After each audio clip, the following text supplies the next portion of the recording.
And we're live. So welcome to Conversations with Season 1, the JSAM. And this is now episode number 9. They're definitely racking up, and I'm really pleased to bring you our next guest, Graham McKenzie, or GMAC, or Chopper_JSA. So welcome to the podcast, Graham. Really pleased that we've been able to get you together. You know, we've just recorded our first podcast together, which was a shorter version of the Step Up JSA, but this one's all about your journey and your time within the JSAM. And I know that you feel that there's not a lot that people don't know about you as part of the JSA. Maybe you could start by giving us a couple of things that people don't know about you. They don't know about me. Some people call me a queen, but I've met the queen. That is one thing I have done. I fake dialed a fire engine when I was 9 and proceeded to cry down the street when I was a child because I accidentally wet the bed, so I phoned the fire brigade on it. If anybody can help you. Yeah. I evidently just got a fireman in my bed. I just didn't realise. Yeah, most people know me with alcohol. That's pretty much me. So I live up to my Scottish reputation. What was the reason you met the Queen? It was part of a Scout garden party, so I was a +1 to it. So were you active in the Scouts then, or was that just? No, I wasn't active in the Scouts. I was just the +1, so to speak.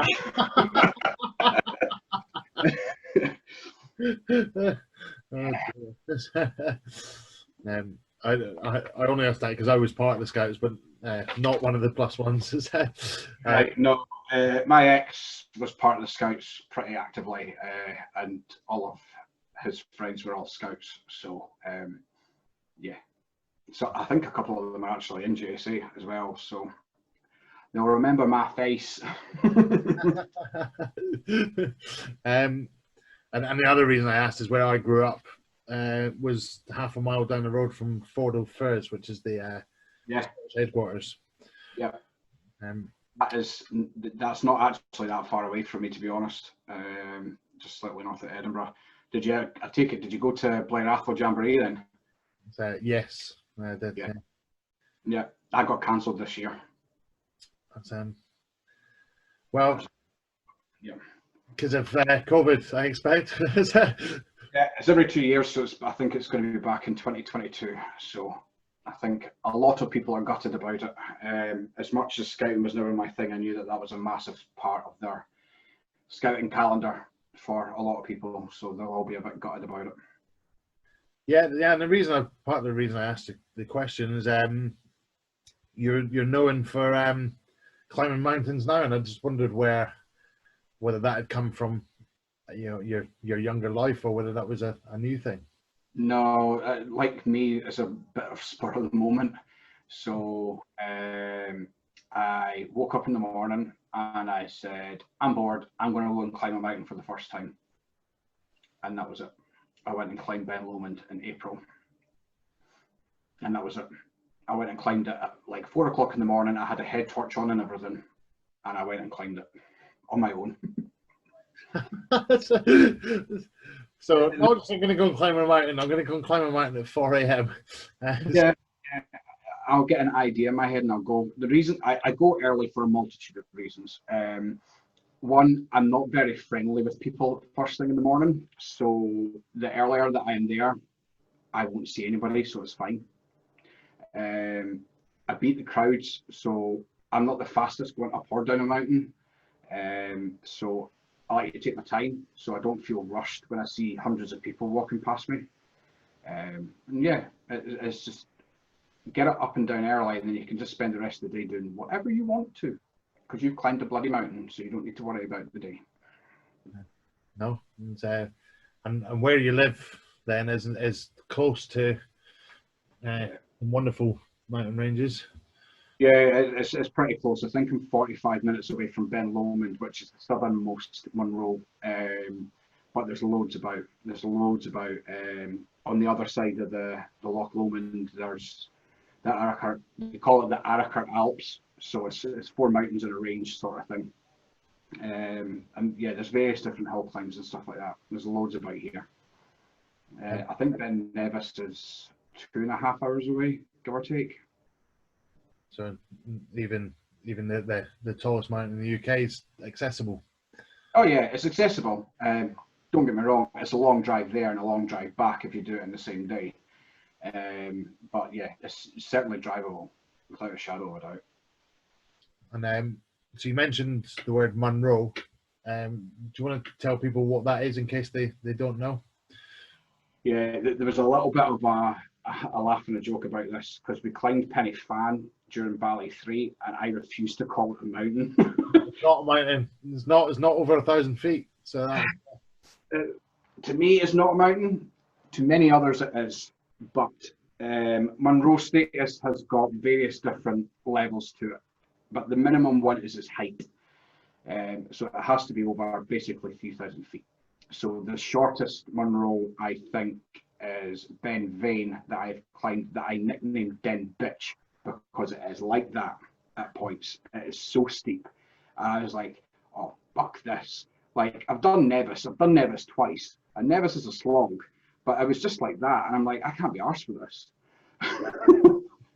Like, it's supposed to be a short little one, it should be nice, but no, it wasn't. So there's various different things about Munro's, but the main one is its height. It has to be over 3,000 feet, which is 914.4 meters, I think. yeah, I think so. There. 9.4. So yeah, so there's 282 Munros and 227 Munro tops. Is probably the easiest way to describe it. There's no topographical prominence required, although a lot of them say that there is. It's not, that's a lie. But yeah, there's loads of brilliant peaks in that to climb as well. But yeah, so like for example, Scafell I would classify as a mountain because it's over 3,000 feet. Same with Snowdon, for example, because that's 1,085 meters. I could be wrong. I'm pulling that number out of thin air, I think. There's 13 peaks in Snowdonia that are over 3,000 feet. So just to put the Munros in perspective, the second highest mountain range in the UK has only got 13 peaks that are over 3,000 feet, and there's 280, did you say, or something, Munros?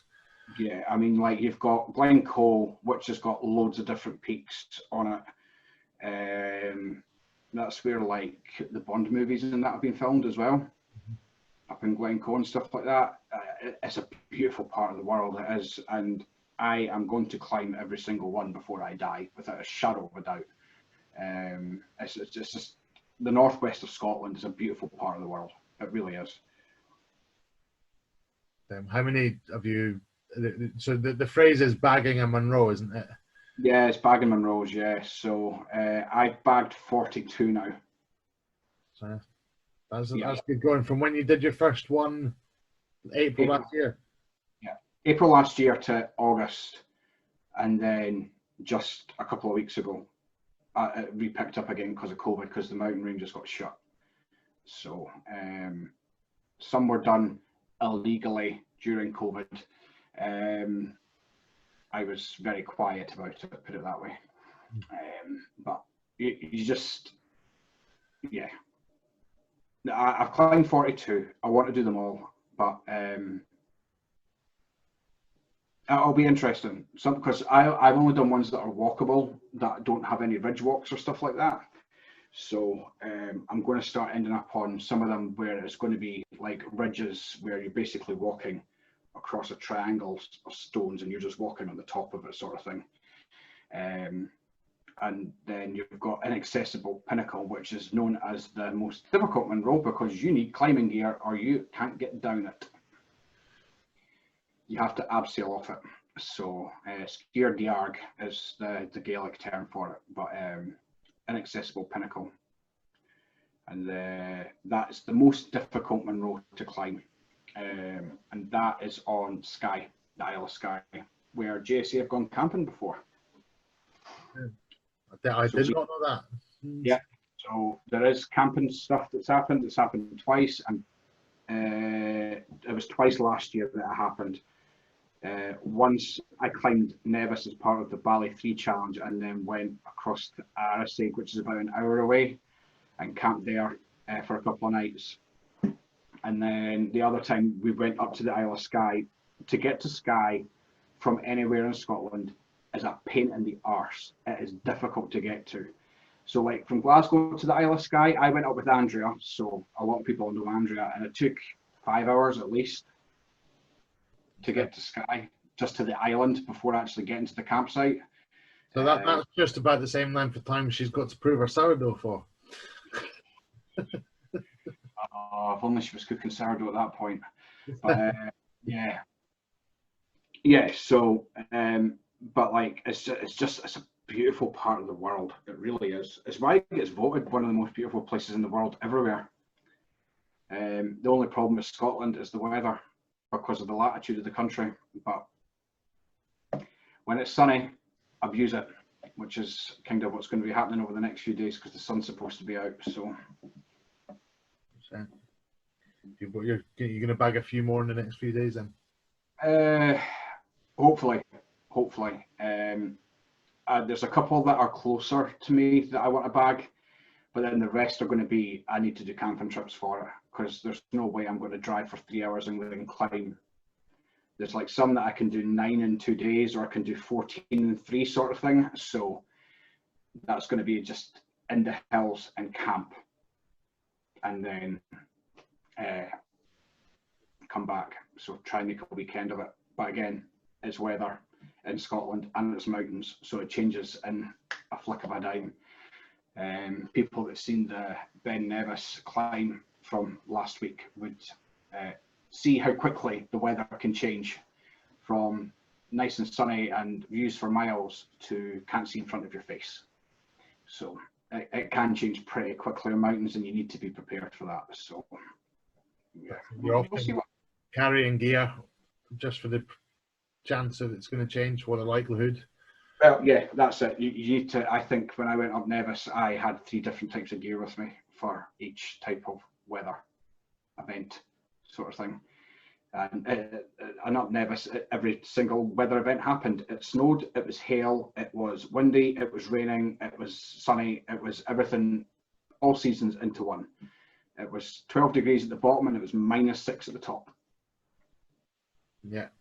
So you just need to prepare for various different things. It's one of the mountains that probably has snow on it all year round. I doubt the snow that's on there will melt now, unless there's like another heat wave that comes in. I know there's supposed to be a mini heat wave on Friday, but I don't know if that's going to get rid of all the snow that's left up there. So yeah, it's going to be interesting to get more rows in. Yes, yeah, and I mean, it's one of the most, like you said, the most beautiful parts of the world, and there's many different challenge walks you can do. You can do the West Island Way. Yep. That's I can't remember how long that is. It's too long. Yeah, I know my dad attempted it and stopped. I think there's loads of people start and then don't quite get to the end. Yeah, it's a lot of walking. It's a lot of walking with a lot of gear as well. Yeah, it's there's not a lot of places. You can get like, Sherpas is probably not the right word, but people to take your gear from point to point. And yeah, I know my dad tried it and didn't manage it, but he was trying to do it all in, like wild camping, and it was just too much kit to carry. Yeah, and that's it. You need to look out on the weather for wild camping as well. Yeah. So it is just dependent on where you are, sort of thing. But it's not something that I've done, and it's not even on my list to do in Scotland. Okay. Monroe's is going to take up a lot of my time, I think, to be fair. I think so, with 240 left or whatever it is, 241. There's some that I can get done quite a lot in a short period of time. I could probably get 30 done within 2 weeks if I stay up in the region for 2 weeks and just go and do them. Uh-huh. But that's then me walking through any type of weather that comes. So I kind of like to try and cherry pick days, because there's days that I've had to cancel climbs midway up because of the wind. I went to go and climb Ben Lawers as part of Bally 3, and people seen how windy it was. It was insane. I was crawling back down because the wind was that strong. I think it hit 125 mile an hour at one point. I was crawling down the back side of a mountain that you're not supposed to climb down the back side of, and I was like, I can't deal with this wind. Like, I can't deal with it. I did Snowdon, and Snowdon was 105 at the top, and I didn't have a choice for Snowdon because that was the day that I was there. Because the following days when we did Penny Fan, it was the JSAM Cardiff meet, and I didn't have an option for Snowdon. So Snowdon, I had to do it regardless, but I flew up Snowdon and flew straight back down, and it wasted no time. I wasn't hanging about. Yeah, again, another beautiful part of the world, but oh yeah, absolutely. It was gorgeous, absolutely gorgeous place. I'll go back there as well and climb mountains down there for sure. So a bit find that you've had to really invest in the right gear then. Yeah, you kind of need to. So I've got different like bags and stuff like that, and it's just making sure that your waterproofing's fine, even if you've just got overproofs to wear over stuff, which is fine. But the most important part is your boots or your trail shoes, whichever you decide to wear. I wear trail boots because I've broken both my ankles now, so like I need the extra support in my ankles. They're not as strong as they once were, but having good sturdy shoes with grip means the world of difference. The people that I've seen go up Nevis in flip-flops and then have to phone mountain rescue to get saved off the mountain is ridiculous. It's much like the sea and everything else. You need to respect what you're doing, and the day that you decide to not respect it might be the day that you end up in trouble. Yeah, and there's those that go and don't come back, and even the ones, and there's some people who go with all the right kit and don't come back. Happened last week in Glencoe. And, Happened last week, and they had all the gear but no idea. That's it. Unfortunately, you've got to do the learning. You've got to do your research. You've got to be able to read a map. Yeah, you've got to be able to do all this stuff, and that's the reason why the Monroes that I've done have been steady, easy path ones that if I go slightly off track, I'll be fine and be able to get myself back on it. There was one mountain that I went up and I had a full-blown panic attack because I had no idea where I was. My map went away in the wind. I had no compass, and my GPS died on my phone. I had nothing.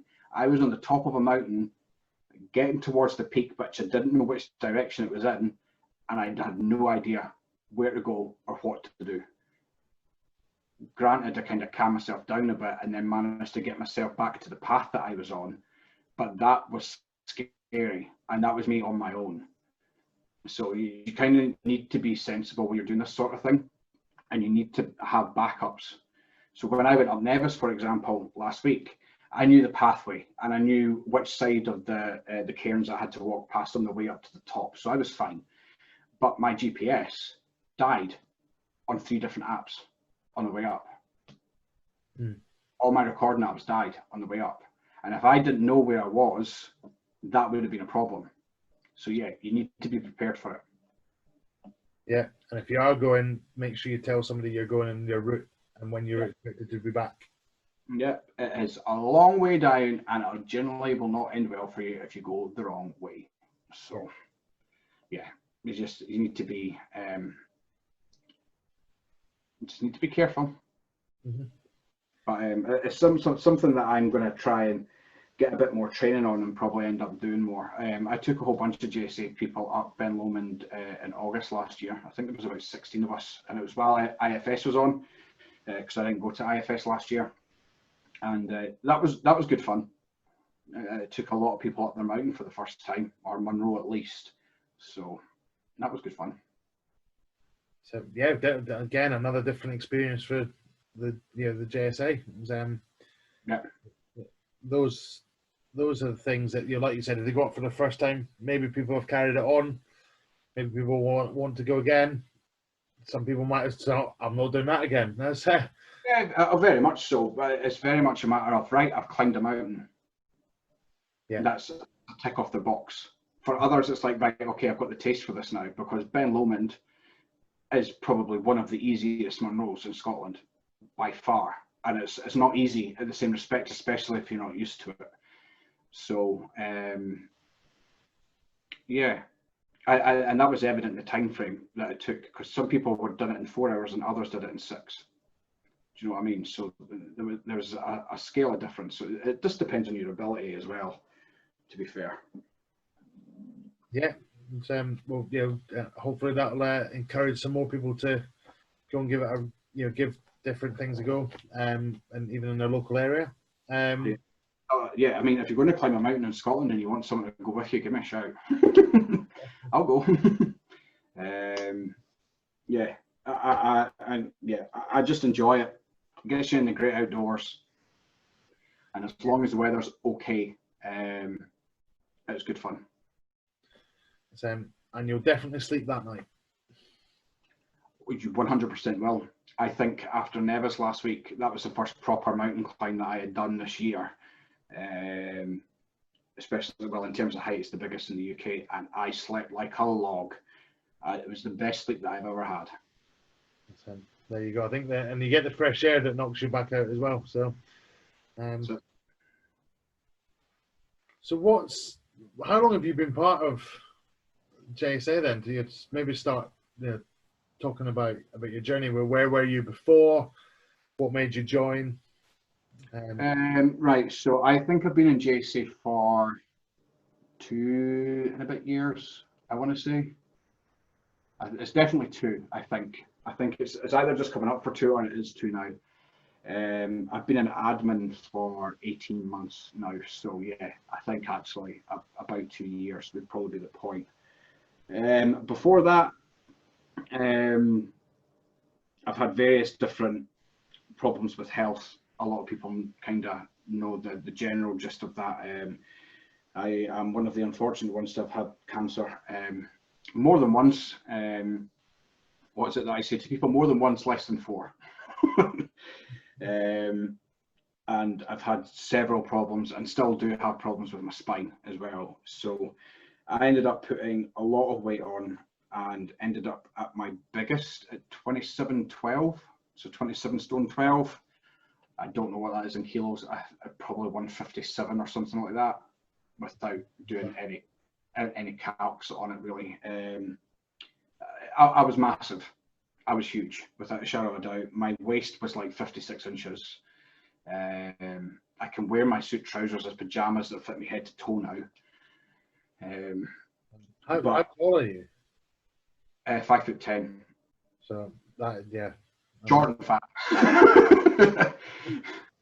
Short and fat, short and stumpy. Yeah, I was fat. Without any, well, I still am, but I'm nowhere near what I was. But so yeah, I probably one of the people that just seen James pop up on Facebook and seen him swearing. And actually, the first thing that I remember from James Smith is his calorie fucking deficit balloon that he let go in front of his face that rose up, and it just said calorie fucking deficit on it, and that's what got my attention. Because anybody that swears to me, I'll probably get on with. I don't have Tourette's per se, but I swear like a trooper when I want to. So that kind of resonated with me. And then he said, there's no stupid diet to follow or stuff like that. And I go, you know what, let's just go in and see. So joined during the Vegas challenge, which Simon, that you've had on the podcast before, he came second. He will tell you that he has been the best participant in any challenge that's ever existed. But yeah, his transformation, and that was phenomenal. But I think it was midway through that and it was people like Simon and Sonova that kind of just grasped my attention. I went, oh, do you know what? I can do this sort of thing. And it was various different things, because Simon was already in quite a good place during Vegas, and he was just obviously improving himself. Son, I think it was eczema she had, but while she was doing the challenge and stuff like that, it kind of cleared up a bit, and she looks phenomenal anyway. But and that kind of just bucked my ideas a little bit and said, right, okay, let's see what I can do. So to start with, I couldn't walk. And when I say I couldn't walk, I was with 2 walking sticks or a wheelchair.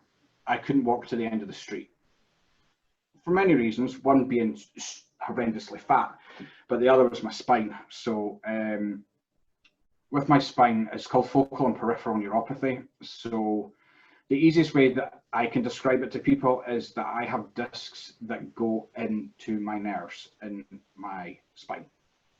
So it causes pain, it causes weakness, it causes them to go limp. Elaine, who I went up Nevis, will tell you that my whole right side of my body kept on dying when I was going up Nevis. And just the odd occasion, my walking trekking poles and my arms were just hanging, because I couldn't get the strength to pull it up. It was just hanging there. And that happens on mountain climbs to me as well. So so going back to the start, it was basically just, right, okay, I've managed to walk to the end of the street and I'm in pain, but I'm not in I'm going to die pain sort of thing. And it was just gradually, very gradually edging it through. So the first challenge I done was Fiji, I think. And the ending party for that was in Newcastle, which is where I got my nickname from. So at the end of Fiji, I think my main goal was to walk a mile.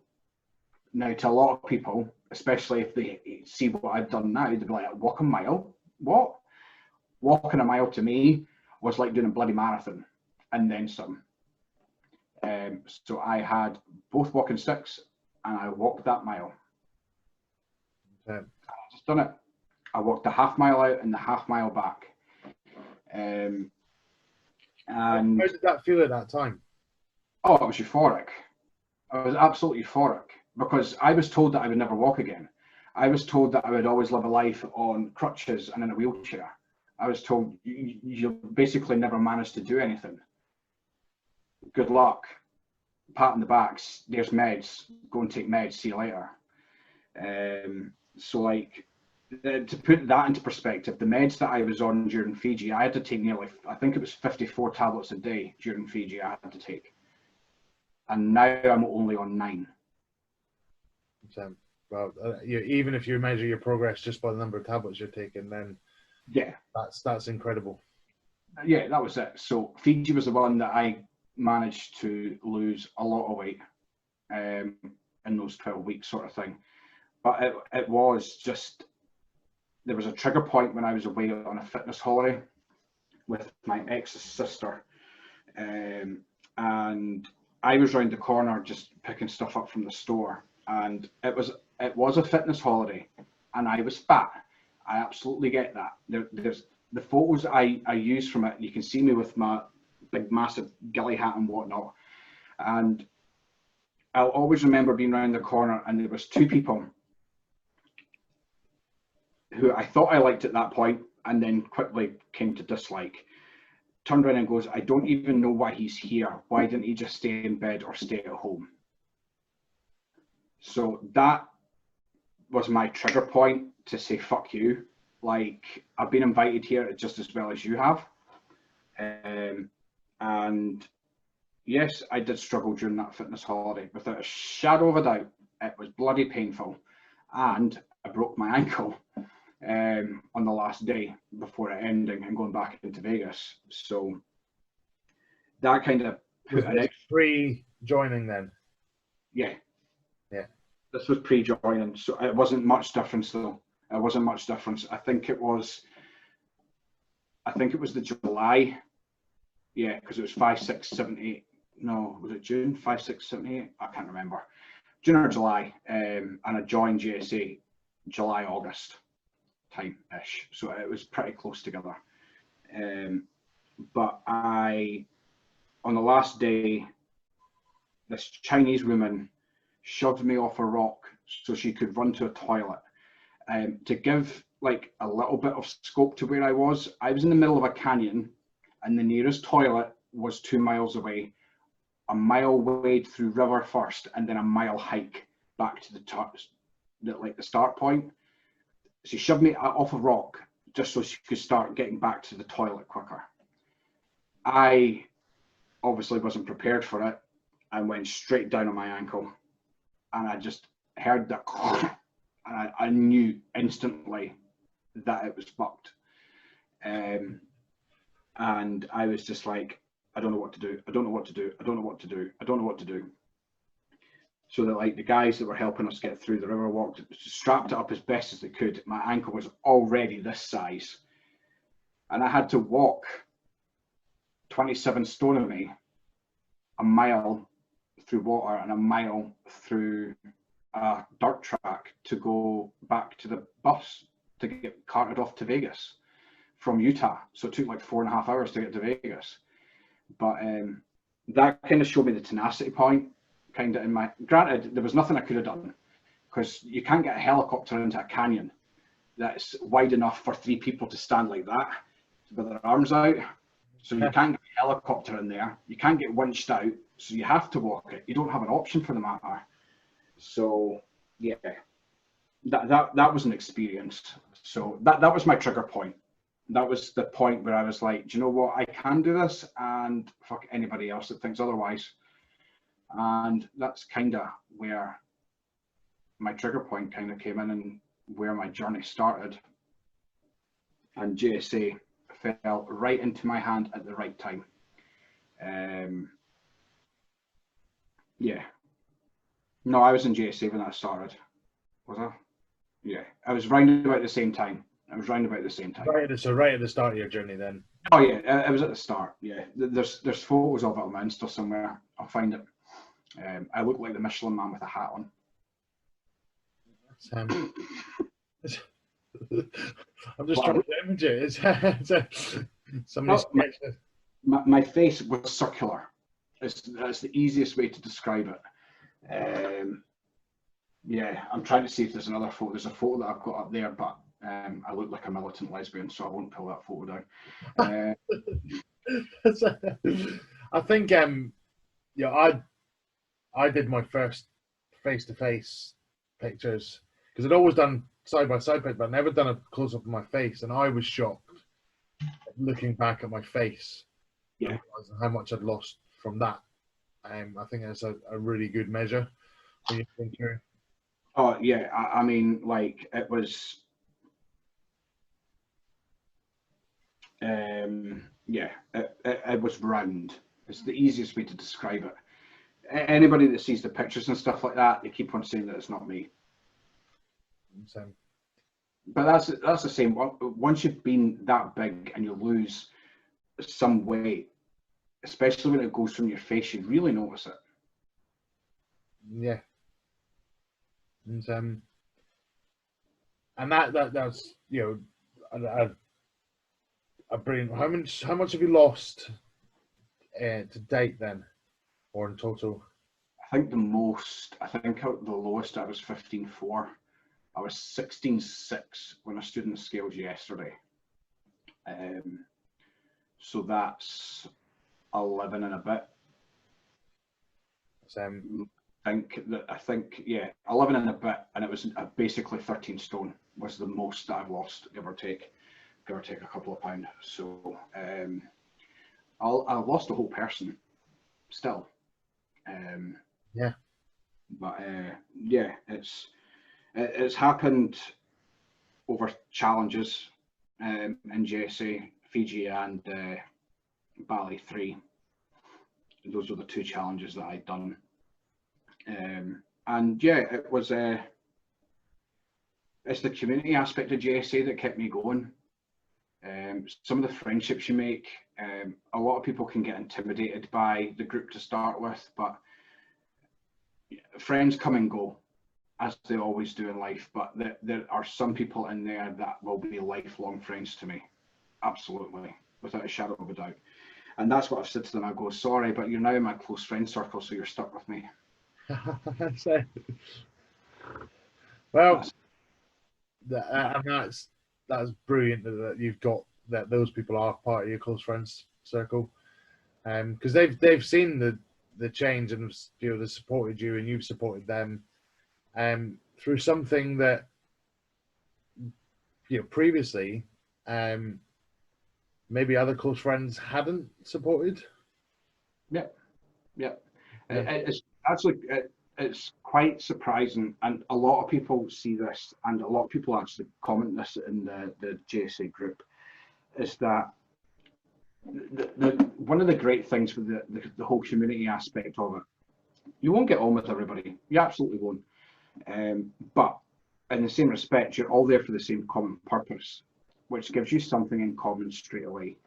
And then when you are somebody that has been either big, or you've got just some sort of fitness journey that you want to start, a lot of your friends that aren't doing that thing, regardless whether it's JSA or not, but if they're not doing their own fitness thing at the moment, they don't care about your fitness journey.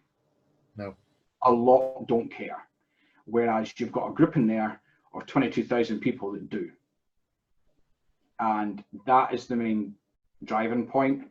And that's why I always say to people, rely, or not necessarily rely, but lean on the community aspect of it. Find your people within there, in that group. Do you know what I mean? I mean, you can be some people that go from group to group to group to group to find who they want to be, or you'll find your people in there eventually. Do you know what I mean? Who knows? You could be listening to this right now and it could be me, and we've just not spoken yet. Do you know what I mean? It could be anybody, but you will find a kindred spirit that you'll get on with in there without a shadow of a doubt. And that is the main thing for JSA. It's the community aspect of it. It really is. And the nights out. Oh, and the nights out. So you said that you're there's a couple of things I'd like to talk a bit more about, but you've battled through from not being able to walk, Yeah. to being able to walk a mile, to venture climbing mountains. Yep. But I know when you mentioned at the start that you've beaten cancer 3 times. Yeah. Which is a feat in itself. Were they prior to JSA or?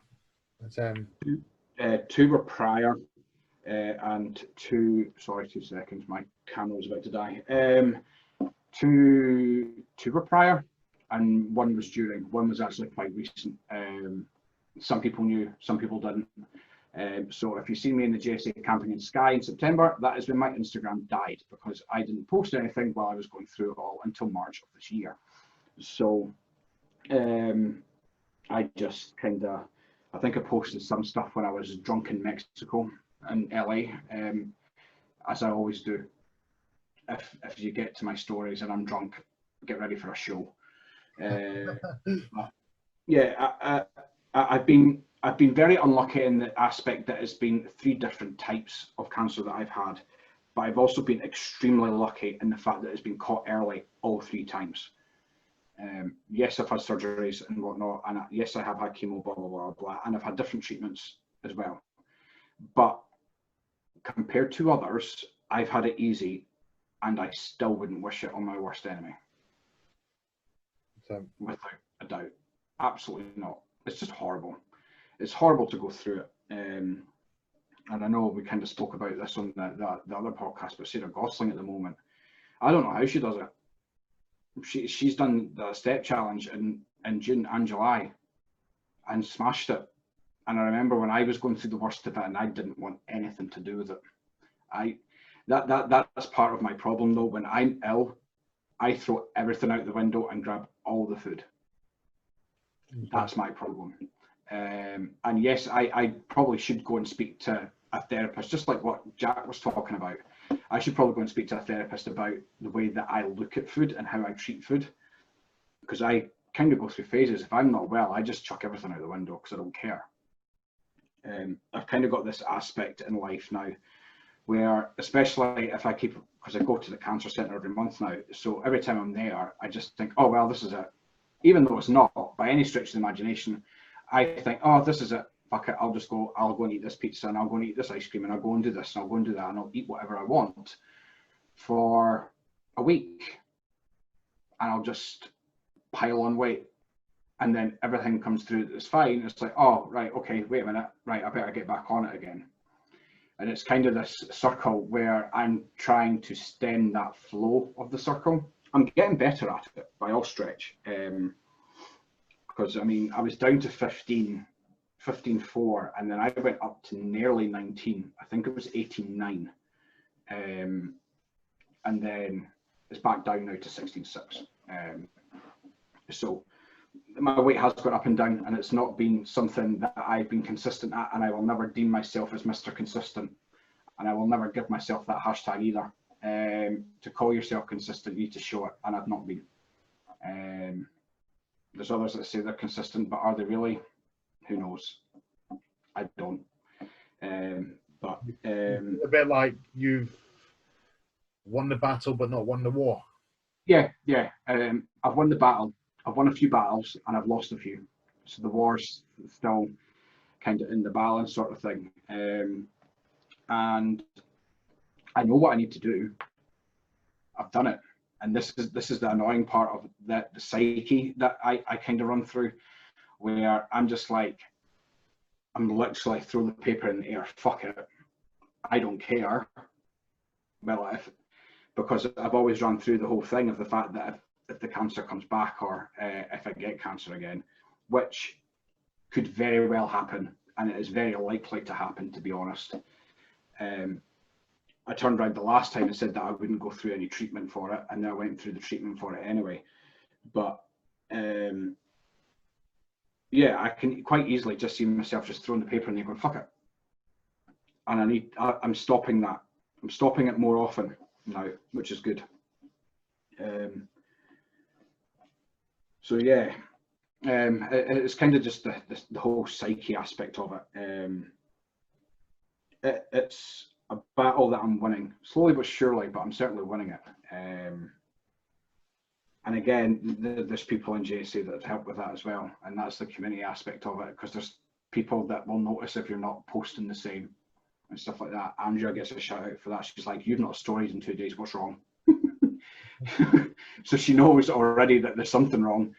So, and there's other people as well that do it, but yeah, it's a battle, but it's a battle that I'm winning without a shadow of a doubt. I think, I mean, my initial reaction when you said that, I throw the fuck it button for a week when I'm going through that. My initial reaction was to say, well, do you know what? That's okay. But I can see from you actually, that's not an okay thing for you. No, it's not. The primary reason being, I was just using a week as an example sort of thing. So that's just in each month rolling at the moment that happens. So it's constant each month. So I need to go back to the BSAM, which is the cancer centre in Glasgow, and I need to go back there every month at the moment. And hopefully, fingers crossed, after the next time I can move it to every 3 months, because I hate going there. They're lovely people and it's a fantastic place. I just hate going there for obvious reasons. Yeah. But so that's every month sort of thing.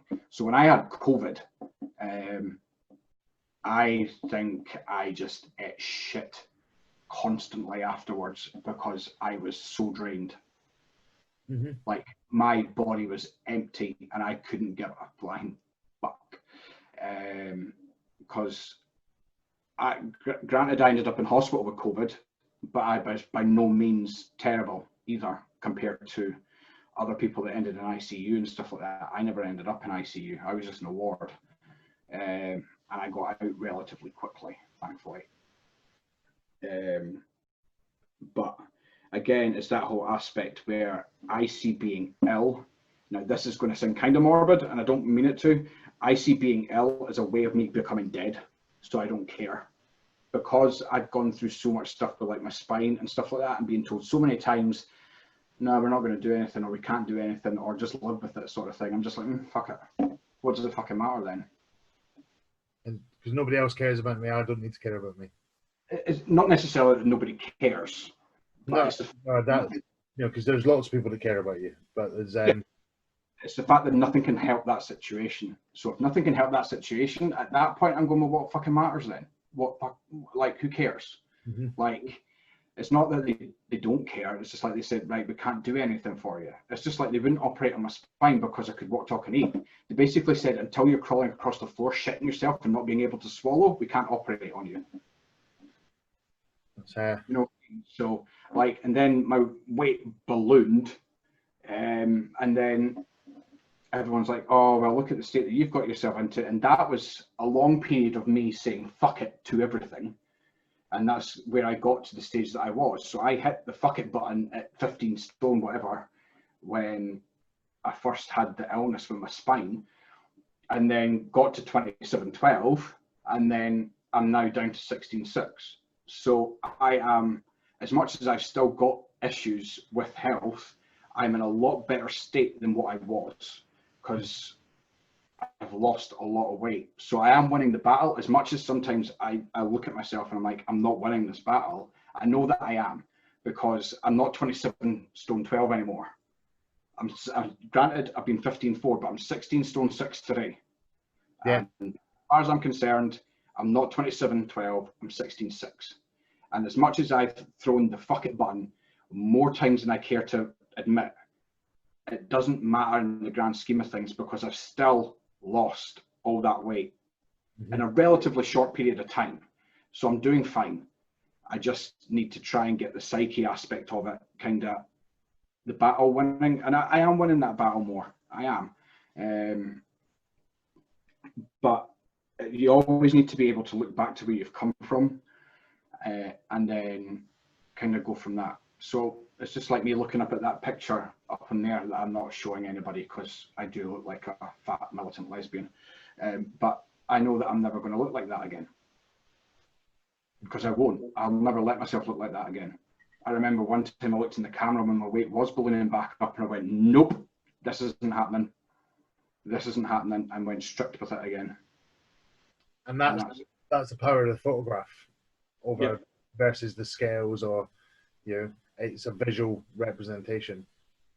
Yeah, you kind of need that. I get people's fixation with scales, for example, because when you're as big as what I was, the scales are hellishly important, because as much as you can lose weight quickly, you've got a lot of fat there, and you're going to be extremely pessimistic on yourself anyway, so you're not going to see the changes that you want to see. So seeing that scale go down quickly is a booster for your brain. It certainly was for me to start with. When I watched it going down and down and down and down and down, that was great. It wasn't until Fiji, and more importantly Bali 3, and the photos for those 12 weeks, good God, that kind of was like, right, okay, like this is your visual representation that you need to see, sort of thing. Mm-hmm. So visual is very important, without a shadow of a doubt. And I encourage people to take photos and measurements, even if you hate them. Put them into a secure folder on your phone. No one else needs to see them, only you. Yeah, it's important to stick with that, and then when you feel brave enough to post them, what you'll hear most of the time, and I know that, you know, I posted something that angered me this morning and has angered many people since seeing it, but you should mostly receive a positive response. Yeah. You want to put them in the JSAM Just group and not on your Instagram or other places. You should do that, and if not, the admins have got your back. But yeah, I'll have my baseball bat out and I'll be like, right, give me them. And I'm in Glasgow, so I should really just carry a knife about. But we don't stand for any form of that sort of bullshit. And in reference to the thing that you were speaking about 2 seconds ago, that's a joke as well. People are very quick to pull others down when they are threatened by either their progress or what's happened in their lives. So somebody could lose a lot of weight and then somebody can turn around and say that they look gaunt. Who the fuck is it for them to turn around and say that they look gaunt? That person's lost a phenomenal amount of weight. They look absolutely fucking brilliant. Who is it for somebody else who's a 10-stone Bessie in the back corner saying, oh, you look gaunt? Piss off. Like, no. Do you know what I mean? And people should look at folks that have lost a lot of weight and be inspired by them and try and do more for themselves other than try and tear others down. And there's so much on social media, this whole thing about be kind thing, right? And then that sort of thing happens. Yeah. That sort of thing happens. And then you had the thing in the Daily Mail with that, I don't know the woman's name, all right? She was in a bathing suit, all right? And the comment section were ripping her to shreds. And I'm like, there's nothing wrong with her. Like, there's so much judgment on what a perfect person should look like and be like. And the ones that are throwing the stones are in glass houses 99.9% of the time. And like, it's such a sad state of affairs that people then quit social media and quit being inspirations to other people and just because of a few bad eggs. Yeah. Now, don't get me wrong, the person that we're speaking about, although we're being a little bit secretive with it, they'll be back without a shadow of a doubt. But it can be a massive detriment to somebody's psyche. And my battles are with myself. People can call me whatever they want, and I couldn't care fucking less. I really couldn't. Unless I've got respect for you and I know you well, if you turn around and call me whatever, I'll be like, all right, okay, water off a duck's back. See you later, bye. Yeah. Like, you're not paying rent to be in my mind. See you later, bye. Next. And I kind of, mind you, I suppose the admin aspect of it for JSA is kind of hardened me to that, shall we say. Because some of the DMs that I've had from people have been interesting, put it that way. So, yeah, social media in itself is a fantastic place, but it's also a very, very dangerous place. You have people that are trying to be influencers that aren't, or shouldn't be given the scope that they're given. You have people that will try and turn around and say that they're X, Y, and Z, whether it be, oh God, consistent or whatever else. You can turn around and say that as much as you want, but if you don't show it, then you're not. And so stop trying to influence others on it. But as with social media, it's just opinions at the end of the day. And unfortunately, there's a lot of people that will try and take advantage of others or other situations. And it's sad that it happens, and it annoys the living shit out of me. I probably let it bother me more than it should. But people like we're speaking about are the good people that didn't deserve that. There's a lot more people that I would have diverted that sort of venom to rather than that person. So they'll be fine. They'll be back, I'm sure. But it's just one of these things with social media. Some of it is fantastic, and yeah, you can get all the inspiration in the world, but you will always have bad eggs that will try and troll the living fuck out of you. I've sent some screenshots that people have seen from messages that I've had, and they've gone, what the fuck? And I'm like, yep, had that. I had it at Bali 3. I was one of the placed in Bali 3, and then I got told I should throw myself off a bridge and that I didn't deserve to go because they didn't get the place. Right, okay. Well, that's a lovely opinion. Good to know that you're James Smith. See you later, bye. Do you know what I mean? And then it's just like the previous challenge just gone. There was a guy who I considered a friend, went absolutely into me because he didn't place. Went in on me because he didn't place. And I'm like, I've got no control over it. I'm an admin in a Facebook group. There's absolutely nothing to do with the JSA. No, there's nothing. It's a fan group. it's effectively what it is. It's a community aspect that is actually nothing affiliated with JSA. It's just got the JSA name tag on it. It's even from a legal standpoint, you know what I mean? So there's a common misconception with some people that the admin lot have decision-making powers. Yeah. No, we don't see any of the photos. We don't see anybody's. The only pictures and that we see is people that have posted them. So if you posted it on Insta and stuff like that, and I've noticed it, I'll say well done to you. Do you know what I mean? Keep it up and stuff like that. People like Stuart Kerr and Mark and stuff like that that I've posted recently, that you know are doing well. And I'll always be a cheerleader for folk that are doing well, and folk that are struggling, I will speak to them and I'll help, see if I can help them at least. But we don't see what people post in their challenge pictures for JSA in the app. We don't see any of that. We don't see anything to do with the app. We're nothing to do with it. We're nothing to do with the academy. We don't have any access to it or anything like that. That's the reason why people complain in the group about the app. I'm like, we just shut it down. It's like, send it to the app because it's not for here. Yeah. So it is what it is. It's just social media in general, though. You kind of just need to roll with the punches, but some people can't roll with them, and that's the problem, sadly. Yeah, and so, well, and I guess there's only so much that people can take of it. You know, it wouldn't have been a one-time thing. It must have happened several times. Yeah. And yeah, I think we spoke about it in last night's podcast, and I think the point was made is, unless you're prepared to go up to somebody in the street and say what you've got to say, you're not allowed to post it. And if you walk up to somebody in the street, you have to be prepared to the physical or other response that you can take.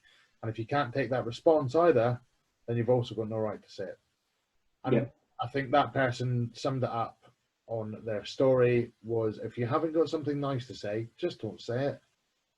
You know, it's, you know, I only respect those people that give words of encouragement, sensible advice, and applaud what the people are doing, because that's all that's required.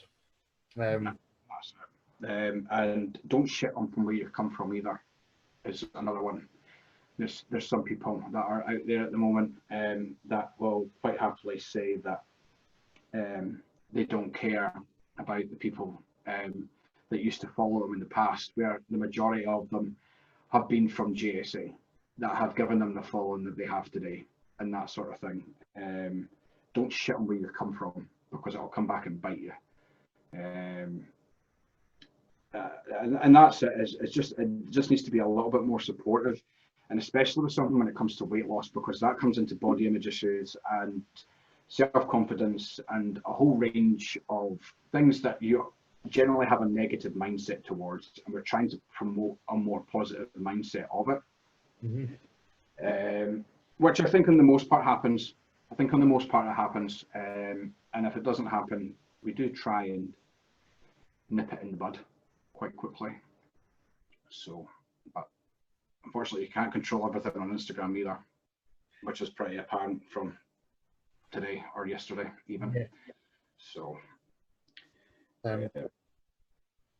yeah, and I know if anybody is ever feeling that way, I'll always say my door's open if you do want to talk to somebody impartial, or you know, or if you need somebody with a bat phone GMAC, because they'll get both barrels. yeah. Honestly, if it's JSA related, right, and as much as see if it's Instagram, this is another thing. So see if it's a JSA member that is part of the academy that has messaged you on Instagram being an absolute dickhead, tell me anyway, because I will ban them. I don't care. If they've done it on Instagram and they're part of the academy, we don't want that in there.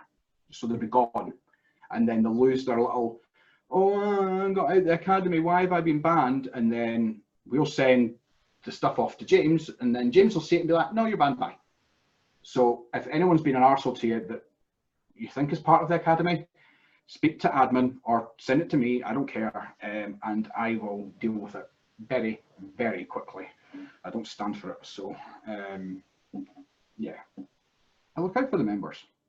And I think 99.99% of us, or I'd hate to work out what the percentages, but it's always a very small minority that ruin it for other people, and the other people are fighting back.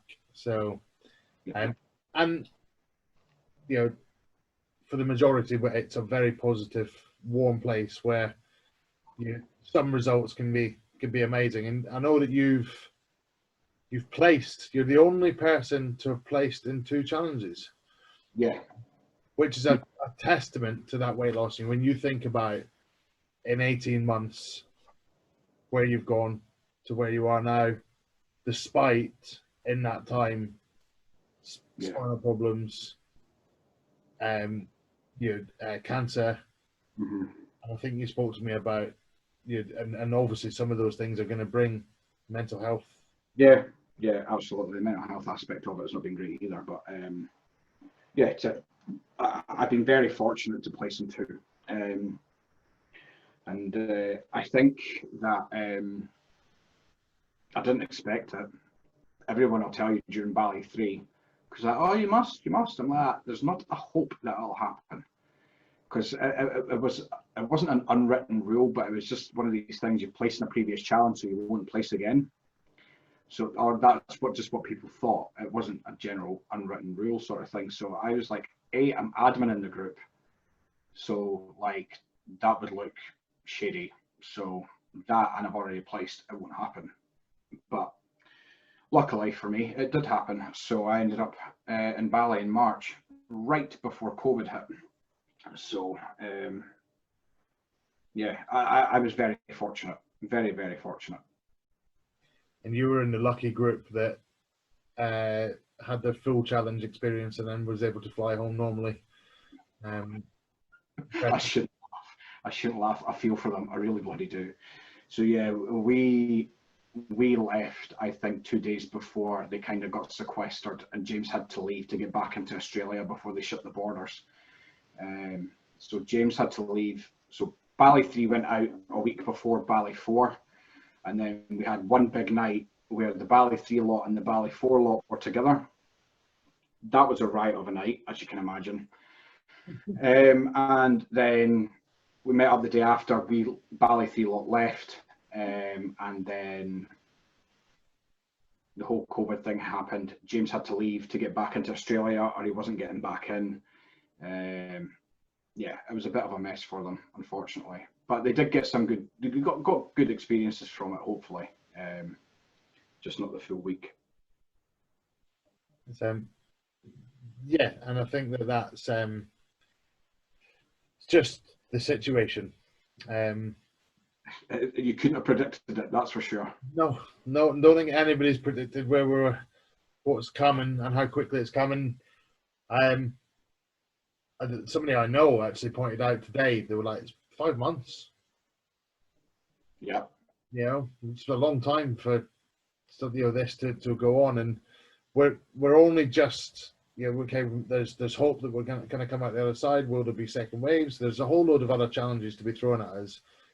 Yeah. I mean, you looking at your life, you're probably. Well, I'd hope that you feel that don't throw any more at me, but if you do, I'll probably beat it. And despite when you said sometimes you throw that fuck it button. Yeah, it's just one of these things, I suppose. I will probably always fight it. I am kind of bullish, is that probably the word to use? But like, I'm competitive with myself more than anything else. Mm-hmm. So I'd be like, no, you can't let this beat you after all, sort of thing, and kind of go on from that. So yeah, it'll be fine. It'll be fine. When the next wave of it comes for me, I will deal with it appropriately. I might have my fuck it button, I might not, who knows. But hopefully not. Hopefully I kind of stick to it a little bit better than what I have done. But yeah, we'll just see what happens with it. It's especially just like the COVID thing and the second wave that's going to come. Yeah. Just need to wait until it happens and then just deal with it when it comes, sort of thing. So what we said before the podcast went live is kind of, it is what it is, sort of thing. There's nothing else you can really do about it. You can't control it. And that's pretty much kind of the way that I'm trying to look at things now, is that it's happened, you can't control it, it's in the past, how can you change it moving forward? And that's kind of how my kind of psyche is working now, to be honest. And I'm in admiration. We hadn't really ever spoken prior to having a bit of stuff over Instagram and then having your pre-recording call. But yeah, I'm in admiration of what you've achieved, and I think a lot of people are and will be when they listen to your whole story. What's kind of, have you got any kind of top tips for like setting challenge goals, getting through a challenge, anything that's particularly worked for you? Right, okay, so I think for the Fiji challenge, as much as it was walk a mile, the main part of it for me was weight, because I was bigger and I needed to lose weight. I think if you are of the bigger persuasion, I think that a weight goal is going to be more beneficial to you for a shorter period of time for those 12 weeks than other goals that you might have. But it needs to be something that you are vested in.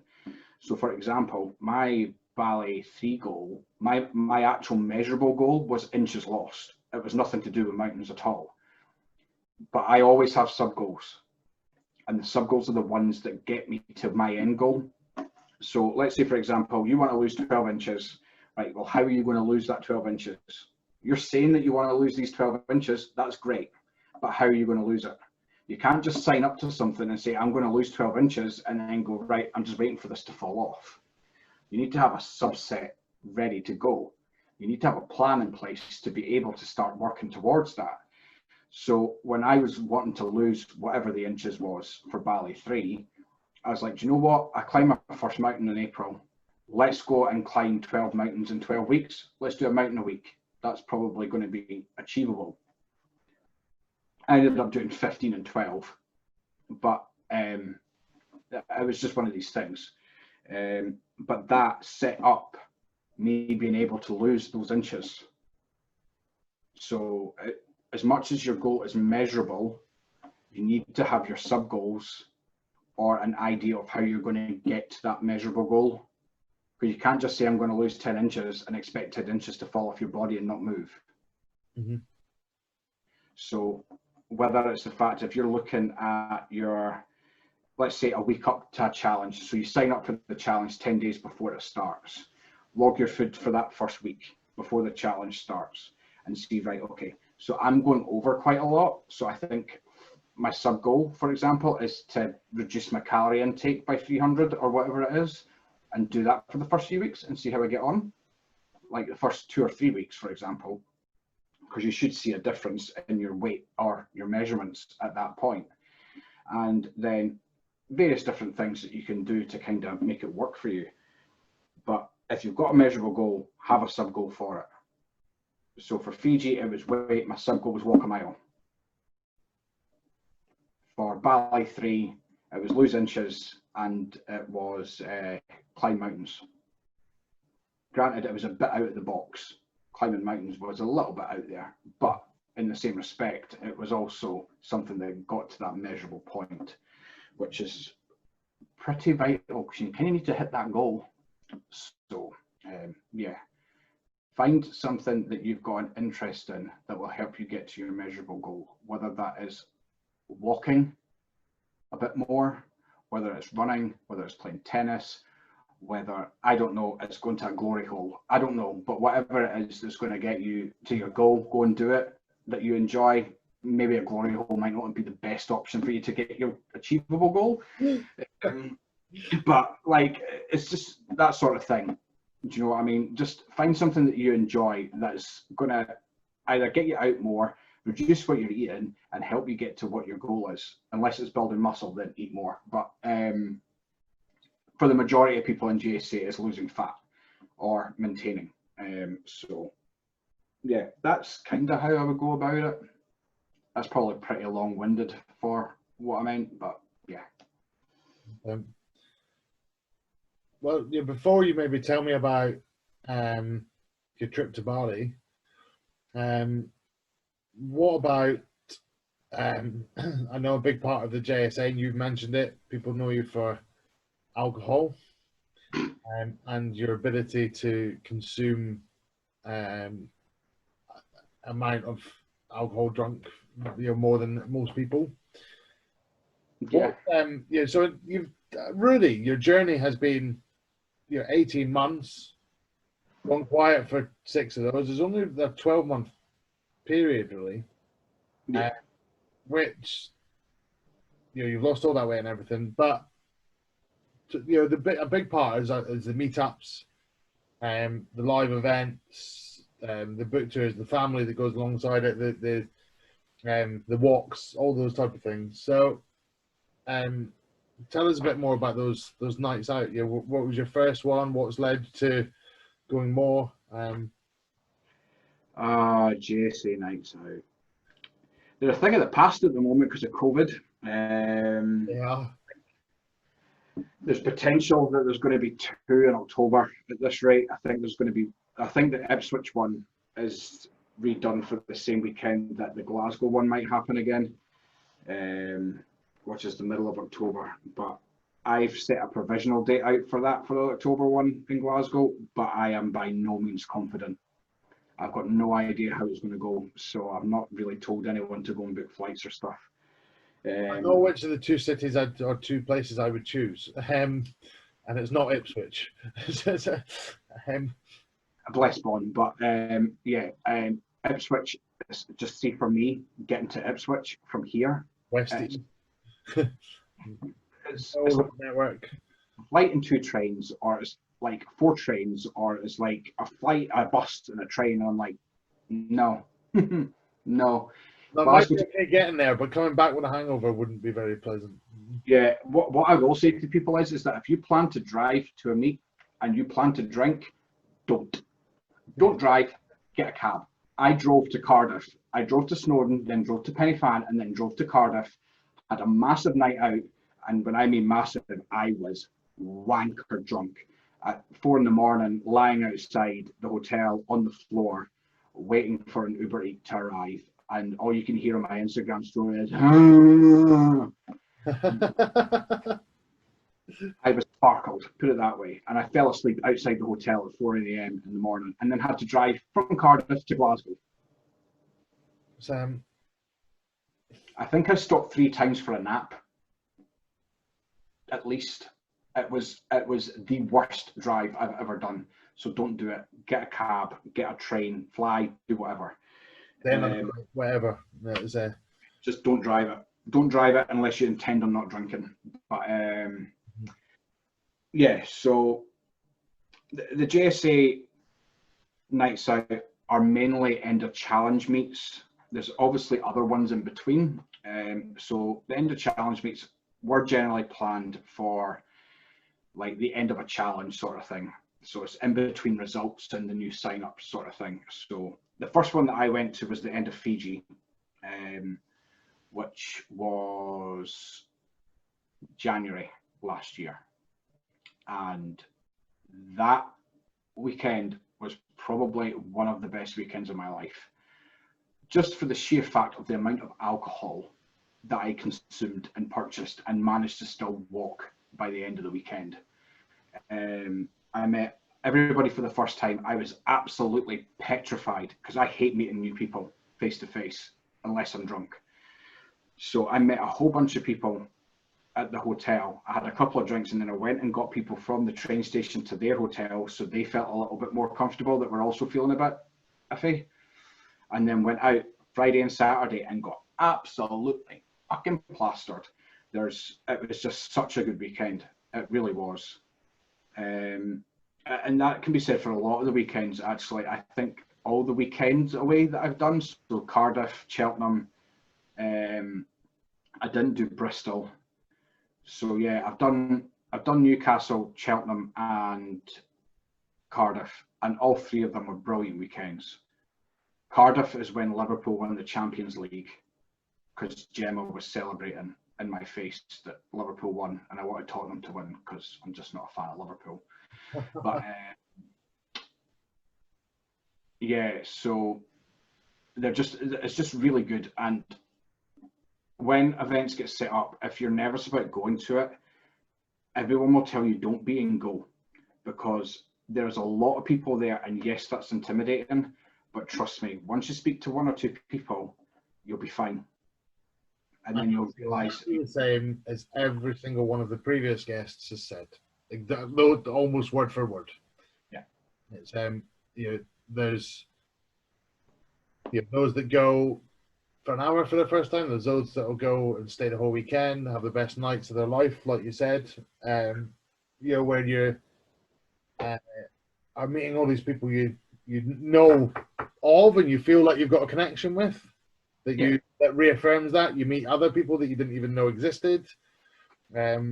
You'll realise that there's a good laugh, a good party, and then I think that going to that first meetup, that one of the biggest values of that is you will come back ready to go again. Yeah. Because you're re-inspired. You've connected with people that you never thought you'd connect with. You're buzzing, and that gives you the kick up to go again. Yeah, absolutely. And like, it's just like from my perspective, so at Newcastle I got on with pretty much most people, but there was a couple of people that I didn't get on with, and I didn't know whether that was because I was just being a drunk arse or whatever else. So I then went to a different night out that I knew that they were going to speak to them and just see if it was anything. And it turns out it was just alcohol, but there's a surprise.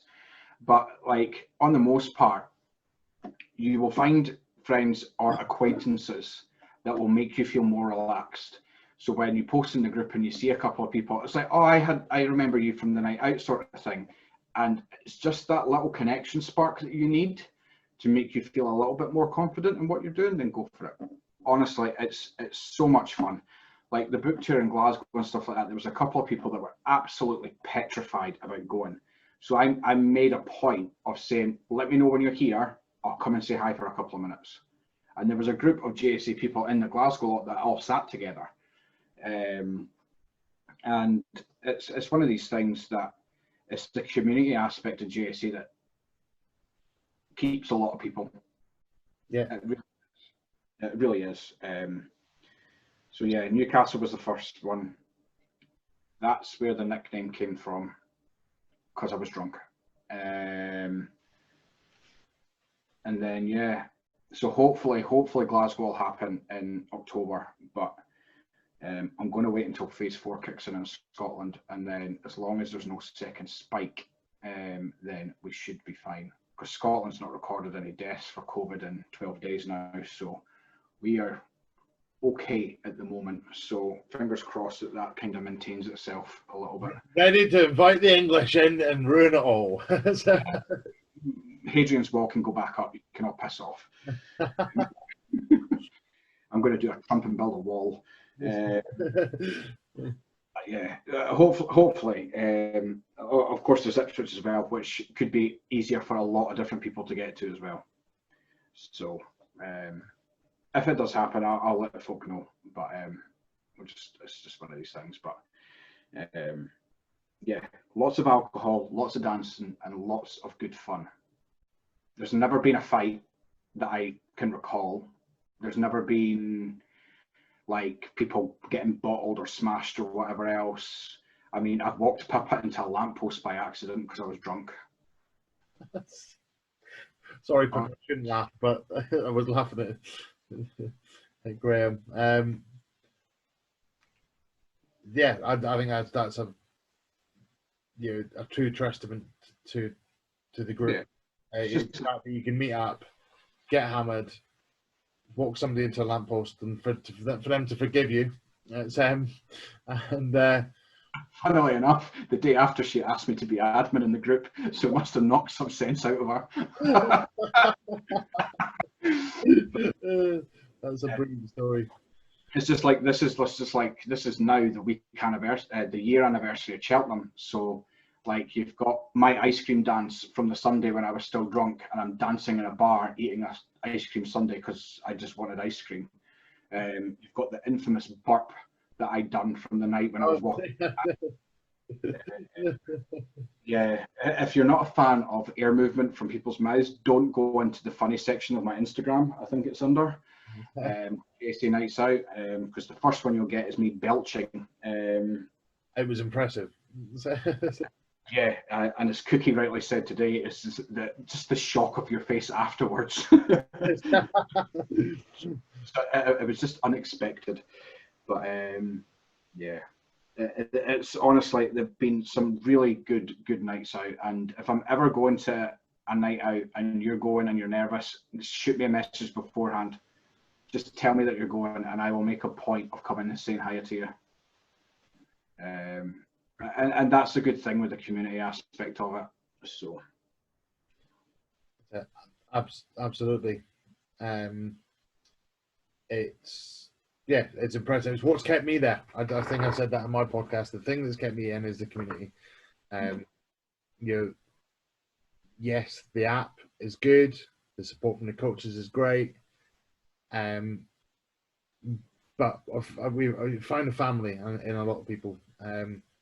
And there's also been, I can put a lot of my success down to that as well. The same as you said, your success is down to the support and the friendships that you've gained. So, yeah, no, brilliant stuff. So,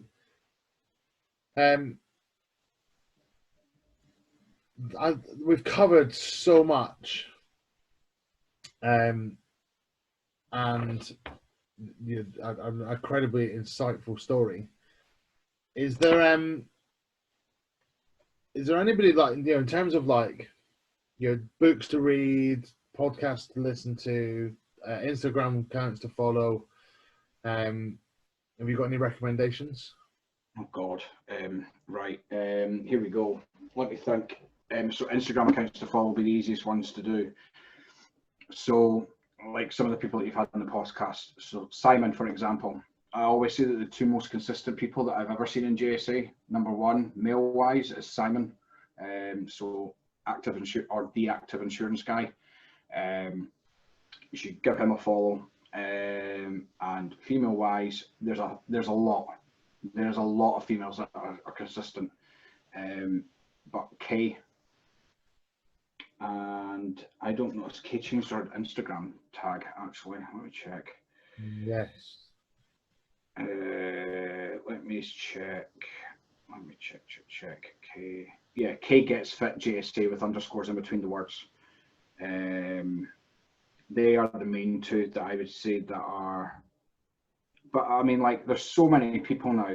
So like people that I think should go and follow to watch what they're going to do. So like Strink and Simmel, for example, he's like 415 pounds at the moment, but he's working towards losing that weight, and that's someone that could probably use a push now and again, or just a support, and it'll be a good story to watch, sort of thing.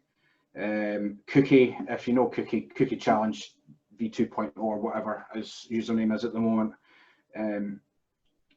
he's doing well at the moment as well. There's so many people.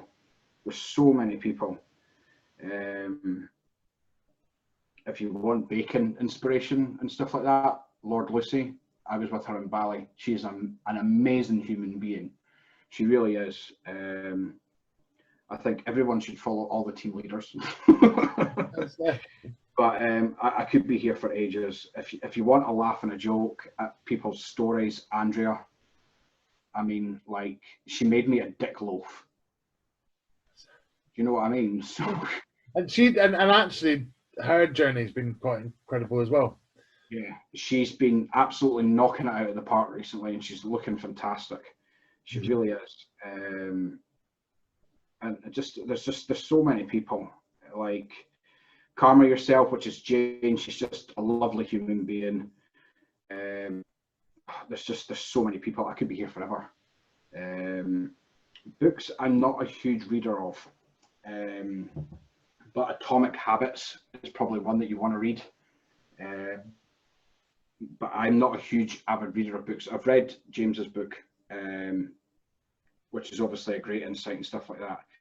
I'm not a massive book person. I'm more visual. So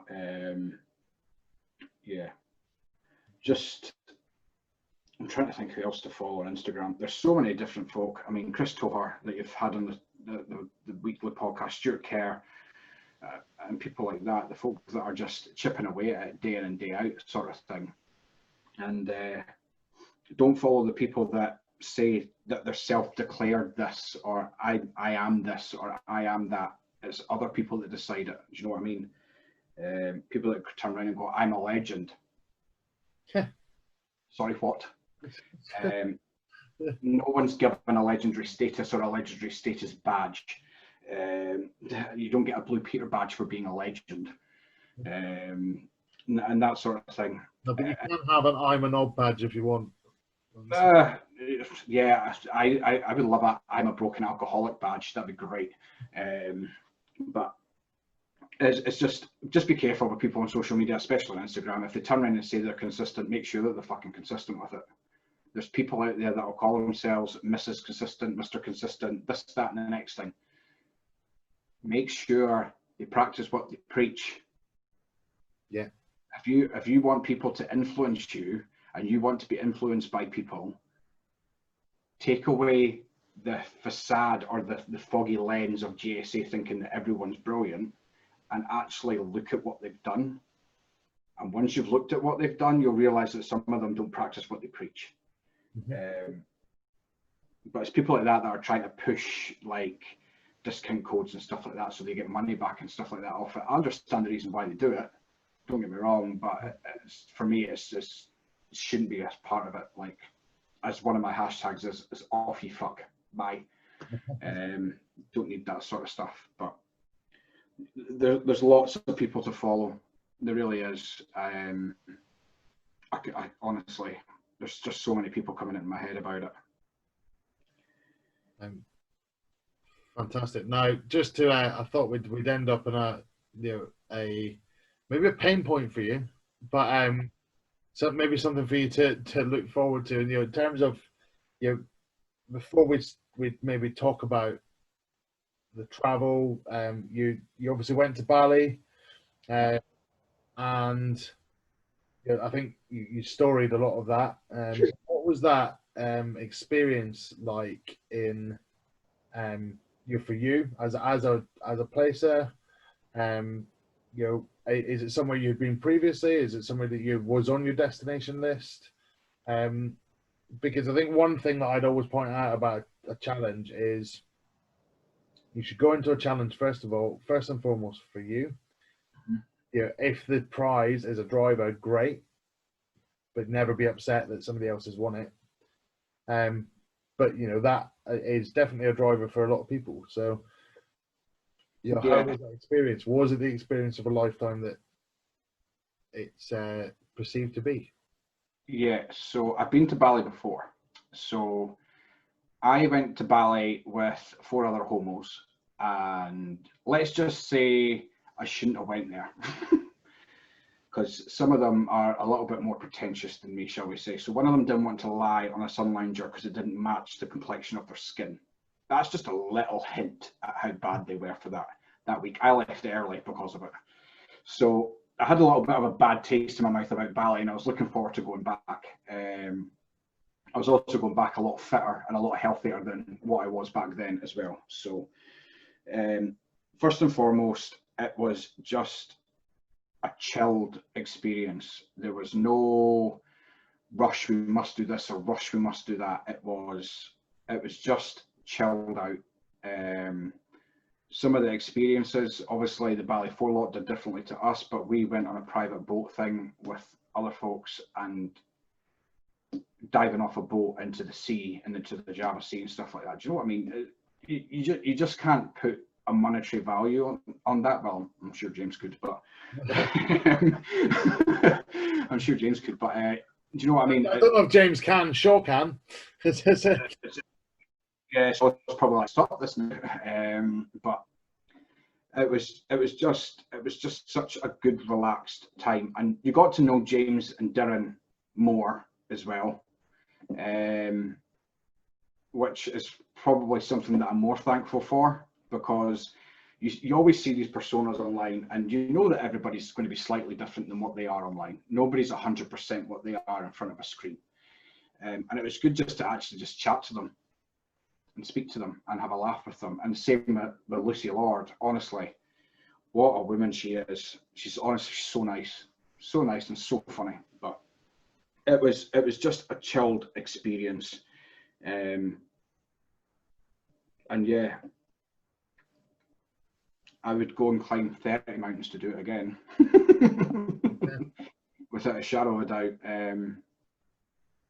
I can't say anything else other than that it was a fantastic week. It absolutely was. It was a fantastic week, and I wouldn't have changed any of it. Well, I don't think I could. Well, it was very well deserved, and I think placing now maybe carries a slightly bigger reward than it once did as the community is growing. Yeah. Because there is now a chance to then go and have the chance of a lifetime experience alongside the winners. Yeah. But I think that was thoroughly deserved, because I'm still astounded at the progress of a similar position to me in terms of your weight, but a lot more for your height, and down to where you are. Because I'm a smart arse. But also through what you've been through, I'm re-inspired. So, I will definitely go again for tomorrow morning. Hey, I watched you run with that guy in your stories, and it made me go and run. Prick. I hate running. I don't mind being called a prick for that. I ran once, and that was the half marathon in London in October last year. And I didn't train for that because I was ill, obviously, because that was part of the time that I was ill. And I didn't train for that, and then I ran a half marathon in London. No, well, that's it's truly inspirational. So, lockdown. I know that's maybe halted your travel plans, but I think is that one of your true life? I miss traveling. I really miss traveling. The fact that I managed to get onto a train for longer than an hour this weekend was quite novel. So, yeah, I mean, the holiday that I had booked for November is now cancelled. There was chat about going to Spain. Maybe not now. To give context, whenever you're listening to this, the UK's basically put Spain into don't travel to bracket because they're having a second spike. Yeah, so I don't have anything planned. I think there's going to be a weekend in Amsterdam. I want to try and get back to Helsinki if I can.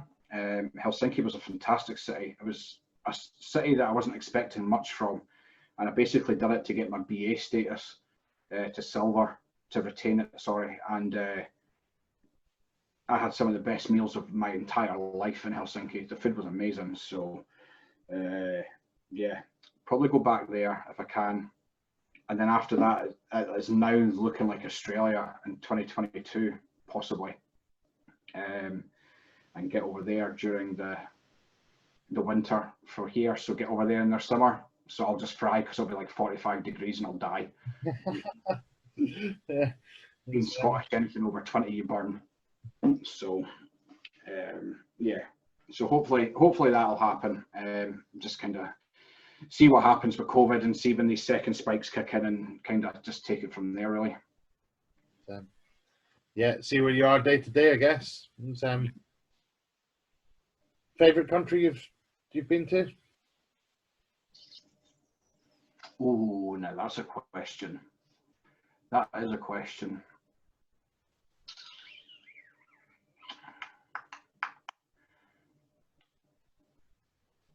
Probably Barbados before it started to get violent, which has only happened in the last year or so. I love a beach holiday, so I've done the Caribbean, I've done Antigua as well. I love the Caribbean. Just don't go in September or August because that's hurricane season. Go later. Mexico, where I went to, was great because I've been to Mexico twice, so I've done like Cancun and down that side of it, but I've also done Baja California on the other side of it, on the Pacific side. And I did down there, and that was beautiful. Horrendously expensive, but it was beautiful. Where were you when there was a? Am I remembering correctly that you were somewhere and there was a hurricane? Yeah, it wasn't a hurricane per se. It was like a massive storm that came through that had the wind strength of a hurricane, and that was in Baja California. They had the hurricane sheets up and stuff. That was in November last year. I remember filming, like, wouldn't even get near the balconies or. Yeah, I opened the balcony door, put my phone out, and felt my phone leaving my hand, and went nope. You know, because I nearly lost my phone to Bali when I decided to live stream me jumping into the pool pissed on the first night. Yeah, I do sensible things when I'm drunk. It nearly took the full day for my phone to dry out. I thought I'd lost my phone completely. Luckily enough, I didn't. But yeah, Bali's fantastic as well, actually. So Indonesia. Other places that I've done that have been different. So like if I'm going to Asia, I would go back to Kuala Lumpur. So Malaysia, I go back there. I'm trying to think where else. I've done a lot of Europe. I would definitely go back to Finland, 100%. I would probably try and go back to Finland in winter, proper winter, and go and ride with the Huskies, because the Huskies are my favourite dogs. So I'd love to go dog sliding. That's also just horrendously expensive. So yeah, I'm trying to think where else. I've been lucky to be able to travel to where I've been to. That much is true. But it's not about where I've been, it's about where I'm going. So hopefully Australia in 2022 at this rate. So I like that. Not about where I've been, it's about where I'm going. Yeah, I've been to some fantastic places, and yes, I mean, I went back to Barbados 4 times. I've been to Antigua twice. I've been to various different places again and again and again. But it's about trying to find something new and something else that will inspire you or make you love it, sort of thing.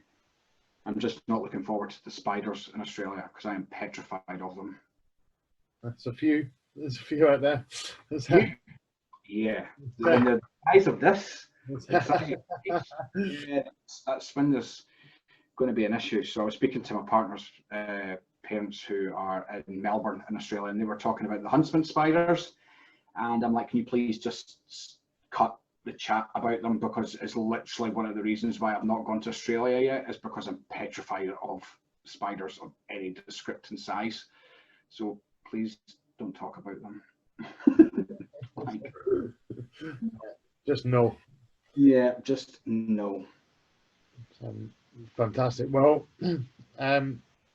yeah, and I guess just something I thought of before we kind of sign off, that weight loss must have improved your quality and comfortability of traveling. Because my waist size difference, being sat on an airplane, is far more comfortable. Yeah. I effectively, when I was at my biggest, I couldn't fly economy, so I had to fly business, so the seats were big enough for me. And also because of my spine, as bad as it was, I needed a lay flat seat or one that had a heavy recline on it to be able to sit there, because I couldn't sit for 10 minutes without being in agony. So again, I was lucky to be able to go to the places that I was able to go to and fly the way that I was able to fly. I think I flew economy to Bali, and that was fine. Mm-hmm. Not much of an issue there. There was the flight Glasgow to Dubai, I think, was 8 hours or so, and then the flight to Bali was another 7-8 hours or 9 or something like that. So yeah, I can fly economy now, so it's fine. That'll save me a few pennies, that's for sure. Fantastic. Well, thank you so much. It's been incredible. We'll pause the recording now, and then we're going to do some quick fire questions before I let you go to your bed, because it's 5 to 11 at night. So it's another long one for our listeners, but I'm sure they'll enjoy it. For anybody who's not following us on social media who wants to keep up to date, we have a page on Facebook at Podcast Conversations With, and on Instagram at podcast_conversations_with. And thank you to everybody who's listening and sharing it on your stories. We really appreciate it. And the numbers each and every podcast are good, and I can see that there's people still starting to listen and going back to our first episodes. You know, like I said, we're on 2 seasons. This is not episode 9, and we have 4 episodes of the Beat the Boss challenge, and there's many more to come. I've never anticipated we would be at 13 episodes and further down the line, and still loving it and still enjoying it. So thank you very much, everybody, and we will catch you all soon. There's definitely some excellent guests coming up for you, so we will look forward to bringing you those. Thank you very much.